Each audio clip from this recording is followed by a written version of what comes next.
bueno, la Federació Catalana de Ciclisme, amb això podem estar molt orgullosos perquè des de l'inici que es van fer cursos de formació, la Federació sempre ha estat al costat de la normativa que marca la llei. Llavors, al principi, els cursos de formació de ciclisme eren els famosos cursos de directors, que era un curs que es feia, que em sembla que eren 50 hores o no arribava a les 50 hores, que es feia en caps de setmana, que anàvem a les diferents territorials a fer-lo, que s'havien fet a Lleida, a Tarragona, a Girona, a Barcelona, i eren uns cursos més o menys homologats per la Federació Espanyola de Ciclisme. Què va passar? Doncs que l'any 2002 va sortir una llei en què els esports es passaven ja a regularitzar els estudis. És a dir, que d'alguna manera el Ministeri d'Educació i Ciència d'aquella època doncs, va voler regularitzar les titulacions esportives. Aquest any, si tot va bé, farem la 12a edició de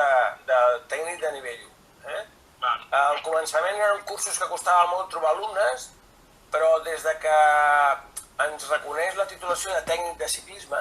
ens trobem que hi ha molta gent que ve del món del guiatge o del món del lleure i del món també del fitness, perquè al reconèixer que tens una titulació de tècnic de ciclisme, doncs tu pots ser professional en el món del guiatge, professional en el món del fitness, amb el spinning, amb les escoles de ciclisme, és a dir que a poc la formació té un recorregut laboral, no et diria que fos molt gran, però sí que el té una mica. Aquest curs és un curs que està publicat al BOE, és a dir, que nosaltres el que fem és seguir el que diu el BOE, i fins i tot els preus estan regulats per la Generalitat. Llavors, consta de tres parts. Una és el bloc comú, que és igual per tots els esports i que es fa o bé a la Generalitat de Catalunya, a l'Escola Catalana de l'Esport, o bé també es pot fer amb alguns instituts que hi ha arreu de Catalunya que fan formacions esportives, que per exemple fan futbol o fan bàsquet o atletisme o altres esports, i llavors també fan el bloc comú que en diuen, i el bloc comú serveix per tots els esports. Llavors has de fer aquest bloc comú, que el fan el Ministeri, o sigui, el fa el Departament d'Ensenyament, i després la Federació Catalana de Ciclisme el que fa és el bloc específic de ciclisme, és a dir, que tenim reconeguda per part de la Generalitat i de part d'Ensenyament que nosaltres som els formadors de ciclisme a Catalunya. I això són unes 75 hores de formació. Nosaltres ho fem sempre en divendres i dissabtes per permetre d'alguna manera que tothom pugui compaginar la seva vida laboral amb el curs, perquè entenem que no és un curs que et donarà un sou, sinó que és un complement del que tu ja fas. Correcte. I llavors, un cop tens superat el bloc comú i el bloc específic, llavors ja vas a fer les pràctiques, que les pràctiques es fan a les escoles que té la Federació Catalana homologades, i llavors allà has de fer 150 hores de formació, has de fer el teu dossier de formació, i un cop ho tens presentat, ja tens la titulació amb el número de ROPEC, que avui en dia és tan famós, el ROPEC, el famós ROPEC, que no és més que el número de registre de professional de l'esport, és a dir, que reconeixen que tu ets un professional de l'esport amb la titulació de nivell 1. I això t'obre moltes portes, ja et dic, no solament a nivell d'escoles o a nivell de competició de ciclisme, sinó que també pots fer tot el camp del guiatge i també pots fer una miqueta el camp del fitness, de l'spinning, etc., de bicicleta i d'autoritats. O sigui, resumint, al final el curs de tècnic té una part comuna que es pot realitzar arreu del territori dels instituts homologats, té una part específica que es fa presencialment a la Federació Catalana de Ciclisme de Barcelona i té una part pràctica que es pot fer amb qualsevol de les escoles de ciclisme, que després parlarem de les escoles de ciclisme, de les que té la Federació homologades arreu del territori català, que són unes quantes. Amb la qual cosa diguéssim, per gent de fora de la conurbació de Barcelona, el que s'ha de desplaçar és per fer aquesta part específica. Sí, són 4 caps de setmana, 4 divendres i dissabtes, però ara, com que ens estem posant molt al dia amb aquestes tecnologies que estem fent ara, per exemple, Doncs jo crec que el proper curs podrem donar unes quantes matèries que es podran donar online, és a dir, que es podran fer un seguiment a distància, hauràs de fer els treballs, hauràs de presentar-ho, perquè nosaltres ja tenim elaborat el Classroom, que se'n diu, és un entorn virtual d'ensenyament, on hi ha tots els apunts i on la gent presenta les seves tasques, les seves feines, els seus vídeos, i llavors com que això veig que no descarto que el proper curs, fins i tot, tinguem algunes matèries que es pugui fer la formació a distància. I llavors només haurien de venir al Velòdrom de Barcelona, a fer les pràctiques, fer el que és el moll de l'os del nivell 1, que nosaltres volem que estigui molt pràctic. Cada vegada li estem ficant més càrrega pràctica perquè la gent experimenti el que és la metodologia de l'ensenyament de la virtualitat. De com començar de zero a anar a competir i quins són els aprenentatges que té que realitzar el nen i els nens i les nenes. El seguiment amb la metodologia actual, diguem, si no vaig equivocat, hi ha 24 escoles homologades i aquest 2020 són 40. A nivell de llicències... 40, i són 40 i en podrien ser més, però ens trobem que hi ha algunes escoles que encara no tenen un tècnic titulat a davant. Però d'escoles potser n'hi ha 50 o més. Homologades són 40 aquest 2020 i a nivell de llicències s'han passat en aquestes escoles homologades les 2.000 a més que ells. Llavors podríem dir que el ciclisme de base català ara mateix compta amb bona salut? Bueno, compta amb bona salut, però jo crec que encara n'ha de comptar amb més. Si comptem a 2.000 llicències, semblen moltes, però jo crec que si les escoles s'expandeixen més pel territori. Aquest any hem fet un mapa virtual de Catalunya i hem ubicat, geolocalitzat totes les escoles i es veu que hi ha moltes zones de Catalunya on encara no hi ha escoles. A més, hi ha algunes escoles que són molt grans i després d'altres que són molt petites i ens falten les mitjanes. Llavors aquí el que hem d'aconseguir és que vegin les escoles que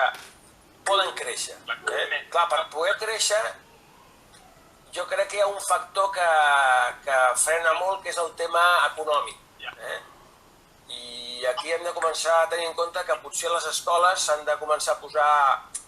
dins de la llei i han de començar a tenir un gestor que li porti els comptes i que puguin fer uns pagaments que no cal que siguin molt importants, però sí que hi hagi una retribució al tècnic. Dins d'això hem de tenir molt dels peus a terra i és la responsabilitat que té el tècnic davant dels nens i de les famílies.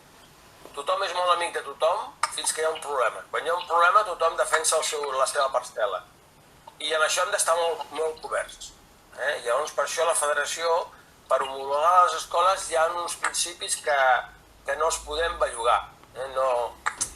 són negociables. I un és tenir un tècnic titulat. No podem posar davant d'una escola una persona que havia corregut en bicicleta o que li agrada molt la bicicleta i que té molta disponibilitat però no té la formació, perquè si algun dia passa alguna cosa, el jutge dirà que aquesta persona no està preparada per fer la feina. Després l'altre aspecte és el que has dit tu abans, els nens, tots els nens han d'estar assegurats i la manera segura d'estar assegurats és traient-se la llicència de la Federació Catalana de Ciclisme. És una llicència que dura tot l'any i, per tant, estàs assegurat tant a les vacances com a època escolar, perquè també a vegades et diuen no, és que amb els consells esportius es fan la llicència d'escolar. Dic sí, però quan arriba l'estiu, si es fan mal en bicicleta, no estan coberts. I, a més, per competir, al final necessitaràs una llicència de la Federació Catalana. Encara que algun dia pots anar a competir una llicència de dia, però a la llarga hauràs de tenir la llicència de la Federació Catalana. I llavors, doncs, aquest és un altre requisit que no es pot negociar, tothom ha d'estar assegurat. Després, un altre requisit que també hem posat és que l'escola ha de tenir una assegurança a darrere. I això tampoc no es pot negociar, no pot tenir una escola que no tingui una assegurança per tota l'activitat que fa aquesta escola. I l'últim requisit gairebé també que hem posat és que d'alguna manera hi hagi un cert número de nens que competeixin. No volem dir que totes les escoles, tots els nens han de competir, no, això no ho diem, però sí que hi ha d'haver-hi uns quants alumnes, uns quants nens de l'escola que ja se'n vagin a la competició, que és el nostre món a la federació, i per tant, si ells participen a les competicions de la federació, doncs ja d'alguna manera tindrien 4 requisits ja coberts. I l'últim requisit és que ja, això ja és una cosa que hem fet fa 2 o 3 anys i està donant molt d'èxit, i és que totes les escoles han d'organitzar una competició de qualsevol modalitat del ciclisme. I les escoles, nosaltres les hem de veure més que una manera d'anar a competir amb la bicicleta, una manera d'aprendre totes les possibilitats que té la bicicleta de relacionar-te amb el teu ambient. Penseu que la bicicleta és una eina que et permet anar per la carretera, per la muntanya, per les pedres, per els troncs, per qualsevol medi. I això, aquest repertori tècnic que tu adquireixes durant la infància i l'adolescència, això et queda. I això després fa que quan tu vas en bicicleta tinguis uns reflexes i una habilitat tècnica que et permet sortir de molts problemes que a la nostra època, jo he conegut ciclistes amateurs d'alt nivell, que eren ciclistes i professionals i tot, que se les veuen i se les desitgen per treure la roba de bicicleta o per fer baixades amb mullat i beure i menjar mentre baixes, m'entens? O sigui que això es nota molt el canvi, aquest canvi dels nens que han fet escoles. Jo sobretot el que vull agrair és a la gent que comença a veure que, a part d'anar en bicicleta, doncs els que estem dins del mundillo hem de dedicar un temps a ajudar els que venen a darrere, perquè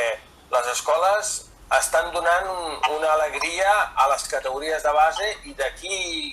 3 anys, 4 en màxim, començarem a veure en el camp amateur els xavals de 18, 19, 20 anys que guanyen a tots els, entre cometes, pros de 30 i 30 i tantos anys i clar, quan tu veus que la joventut és la que tira, llavors és quan t'agrada aquest esport, perquè el ciclisme necessita joventut. El ciclisme català i el velòdrom era un somni, no? Tothom parlava del velòdrom i jo recordo que quan érem júniors i de més s'anava a competir a Igualada i a Mataró i al Vendrell i després a Tarragona i Mont-roig, que van venir més tard. Llavors, el fet de fer un velòdrom com el de Barcelona, que és jo crec que és de les instal·lacions esportives de més alt nivell que hi ha a Barcelona, perquè té ja, els anys que té 30 anys ja d'antiguitat, però és que el velòdrom continua, la pista, jo crec que és el velòdrom més ràpid que hi ha a Espanya, encara que els altres siguin coberts, la pista de Barcelona és més ràpida que les de la resta. I això va suposar, doncs,